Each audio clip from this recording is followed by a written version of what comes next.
कितने सालों से आप इस फील्ड में हैं, जो ये उत्पाती बंदरों को पकड़ने का काम जो करते हैं? सर काफी टाइम से हैं जी, पुराने टाइम से पकड़ रहे हैं जी। काफी टाइम हो गया पकड़ते हुए। सर सारी नगर पालिका नगर परिषदों में जाते हैं जी, जहाँ परेशानी जहाँ इनका आतंक होता है वही हमको बुला लेते हैं, वही कॉन्टेक्ट करते हैं। देखो सबसे अच्छी बात ये है कि इनको ना तो कोई छेड़े, और असल बात ये है जी, जो इनको जो खाने के लिए डालते हैं ना लोग बाग, हाँ जी। जो इनको जितना खाने को डालेंगे उतना ही खुदगार बनेंगे, खतरनाक साबित होंगे।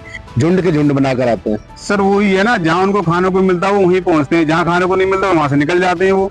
तो जी हम भी गवर्नमेंट के थ्रू ही काम करते हैं। कोई भी संस्था को बुला सकती है अपने, जैसे पहले फॉरेस्ट के डिपार्टमेंट के थ्रू आते थे, अब नगर पालिका नगर परिषद के थ्रू आते हैं। नमस्कार दोस्तों, मैं डॉक्टर राजेश वधू, आप देख रहे हैं खबरनामा हरियाणा। दोस्तों, धर्मनगरी कुरुक्षेत्र में पिछले कई दिनों से सेक्टरवासी जो है कुछ बंदरों के उत्पात से परेशान थे। खासकर पिछले 2-3 दिनों से एक अकेला बंदर जो है कई बच्चों को, महिलाओं को घायल कर चुका था। ऐसे में उस बंदर को पकड़ने के लिए मथुरा से टीम पहुंची और उस टीम के जो हेड है नसरुद्दीन, उन्होंने उस बंदर को अपनी टीम के साथ पकड़ लिया। और नसरुद्दीन जी की जो पूरी टीम है उसकी विशेषता यह है कि ये बंदरों को पकड़ने में पूरी मास्टरी रखती है और पूरे हिंदुस्तान के अलग अलग शहरों में जहां बंदरों को पकड़ने की शिकायतें आती है, बाकायदा नगर परिषद, वहां की नगर पालिका, वहां के प्रशासनिक अधिकारी भी इनसे संपर्क करते हैं। हम इनसे जानेंगे कि आखिर ये बंदर कितने खतरनाक है, क्योंकि कहीं ना कहीं मानव जाति के लिए अगर लाभकारी भी है, पूजनीय भी है, तो कहीं ना कहीं खतरनाक भी है। नसरुद्दीन जी नमस्कार। नमस्कार। नसरुद्दीन जी, जैसे बंदर कहीं ना कहीं लोग कहते हैं, हम माना जाता है कि हमारे पूर्वज भी हैं, बजरंग बली का रूप भी कहा जाता है, उनकी कहीं ना कहीं पूजा भी की जाती है। उसके बावजूद भी कहीं ना कहीं मानव जाति के लिए हानिकारक भी है। और कुरुक्षेत्र में आप पहुंचे हैं, आपने एक बंदर को पकड़ा भी है। तो अगर आपसे बात करें कि अगर सिर्फ कि नसरुद्दीन, आपकी जो पूरी टीम है कहाँ रहती है, कहाँ रहकर ये काम करती है मुख्य रूप से? सर डिस्ट्रिक्ट मथुरा रहती है, लेकिन हरियाणा में काम करती है। तो कितने सालों से आप इस फील्ड में हैं, जो ये उत्पाती बंदरों को पकड़ने का काम जो करते हैं? सर काफी टाइम से हैं जी, पुराने टाइम से पकड़ रहे हैं जी। काफी टाइम हो गया पकड़ते हुए। तो ये ऑन डिमांड, जैसे आज यहाँ आपको नगर परिषद ने बुलाया, अन्य कहाँ कहाँ तक आप जाते हैं अगर हरियाणा में, जैसे आज कुरुक्षेत्र में आए हैं? सर सारी नगर पालिका नगर परिषदों में जाते हैं जी, जहाँ परेशानी जहाँ इनका आतंक होता है वही हमको बुला लेते हैं, वही कांटेक्ट करते हैं। तो जैसे अक्सर बंदर जो है ना, कई बार जंगल से निकल के शहर की ओर आ जाते हैं, या चिड़ियाघर से भी कई बार कूद जाते हैं, बाहर आते हैं।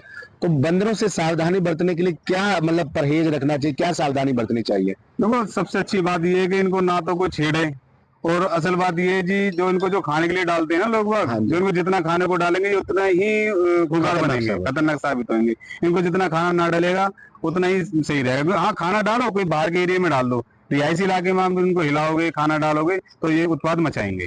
तो अगर हम कुरुक्षेत्र की बात करें, कुरुक्षेत्र में पिछले कई सालों से सेक्टर 5 है, सेक्टर 7 है, सेक्टर 2 है, यहाँ बंदरों की बड़ी शिकायतें आ रही थी कि बंदरों का पूरा एक झुंड जो है वो झुंड घरों में घुस जाता था, नुकसान करता था, खाने पीने का सामान उठा जाता था, तोड़ फोड़ भी करता था, कई लोगों को घायल भी कर चुका था।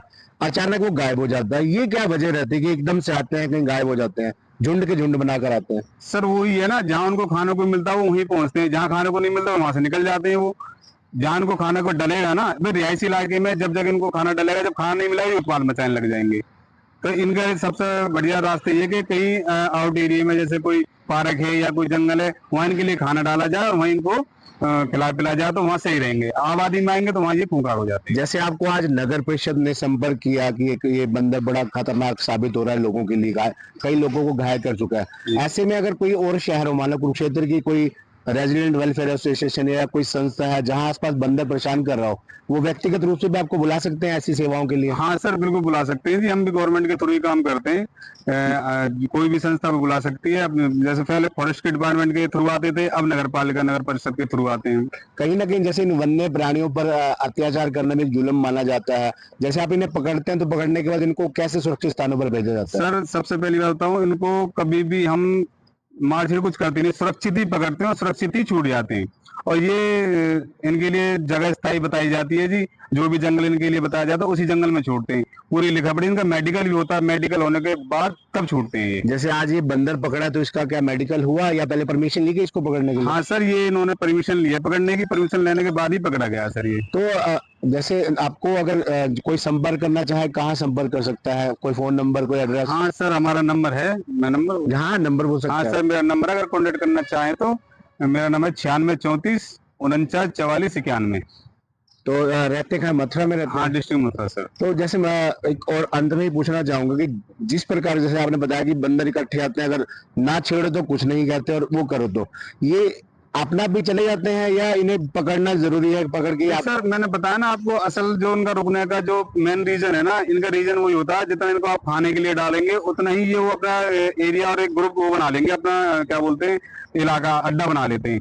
जब इनको खाने को नहीं मिलेगा तो ये फिर बाहर के एरिया में जाएंगे और बाहर फिर वही अपना। मगर मगर मतलब बंदरों से बचना है तो इन्हें इग्नोर करें। हाँ, इनको इग्नोर करें, असल बात ही अगर इनको इनसे बचाएं, इनको इग्नोर करें। चलिए, इनका धन्यवाद। ध्यान ना दे। धन्यवाद। तो ये थे नसरुद्दीन जी, जो मथुरा से आज कुरुक्षेत्र पहुंचे हैं। उन्होंने एक उत्पाती बंदर को पकड़ा है और साथ में लोगों को ये हिदायत भी दी है कि अगर आप इन बंदरों से सावधान रहना चाहते हैं तो इन्हें खाने पीने को मत दें, क्योंकि अगर आप इन्हें खाने पीने को दे देते हैं तो ये फ्रेंडली हो जाते हैं और कहीं ना कहीं उत्पाती भी हो जाते हैं, शरारती भी हो जाते हैं। तो सावधान रहें, सुरक्षित रहें। धन्यवाद।